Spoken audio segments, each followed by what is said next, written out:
सोने चांदी खरेदी करणाऱ्यांसाठी मोठा दिलासा। आज सोने चांदीच्या दरात कोणताही बदल नाही, तर दर स्थिर आहे। 24 कॅरेट सोन्याचा दर हा 63,270 रुपये प्रतितोळा आहे, तर चांदीचा दर हा 76,500 रुपये प्रतितोळा आहे।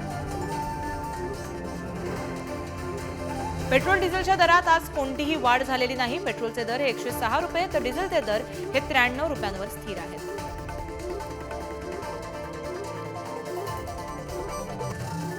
आरबीआयनं 3 बँकांना तब्बल 2.49 कोटींचा दंड ठोठावलाय। बँकिंग नियमांचं उल्लंघन केल्याप्रकरणी ही कारवाई करण्यात आली आहे। यात धनलक्ष्मी बँक आणि पंजाब आणि सिंध बँकेसह एएसएफ स्मॉल फायनान्स बँकेवरही कारवाई करण्यात आली आहे। जगप्रसिद्ध कार कंपनी टेस्ला भारतात 5 वर्षांसाठी गुंतवणूक करण्यास सज्ज आहे। भारतासाठी टेस्ला 300 अब्ज डॉलर्सची गुंतवणूक करणार आहे, मात्र यात केंद्राच्या ईव्ही धोरणाचा टेस्ला वाट पाहते।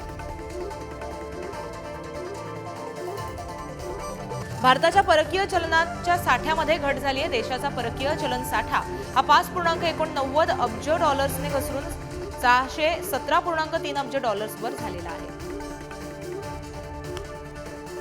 प्रसिद्ध टेक कंपनी मायक्रोसॉफ्ट जगातील नंबर 1 कंपनी ठरली आहे। ॲपल कंपनीला मागे टाकत मायक्रोसॉफ्टनं हा बहुमान प्राप्त केला आहे।